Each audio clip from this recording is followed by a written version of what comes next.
நொச்சி இலை எதுக்காக பண்ணுறோம் தெரியுமா? நொச்சி இலை நாட்டு வைத்தியம்னா எதுக்கு ஆகும் அப்படின்னா, தலைவலி, ஒற்றை தலைவலி, பிடதி வலி, முழங்கால் வலி இதுகளுக்கு குணப்படுத்தும். எப்படி குணப்படுத்தும் அப்படின்னா, ஒற்றை தலைவலி, பிடதியெல்லாம் வலிக்கு அப்படின்னா இதை நல்லா சட்டியில் கொதிக்கிற தண்ணியில் வேக போடணும்.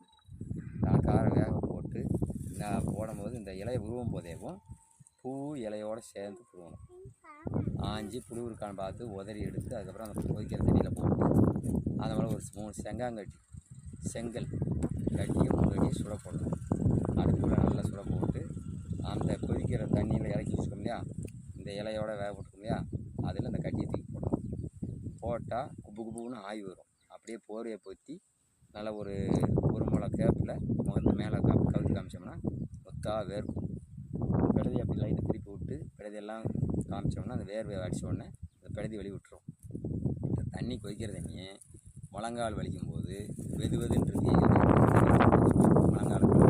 முழங்கால் வலி பிடதியை வச்சு சுடுதலில் போடாத இலையை பட்டணமாக கட்டி தலைக்கு வச்சு படுத்தோம்னா பிடதி வலி கேட்கும், உடம்பு வலி கேட்கும்.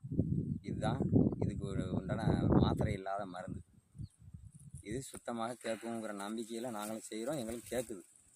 இது ஏகப்பட்ட பேருக்கு மெடிக்கல் மருந்து சேர்க்காமல் சித்த வைத்தியத்தை குணப்படுத்தக்கூடிய ஒரே முக்கியமான மருந்து. இது நாள்பட்ட வைத்தியம்.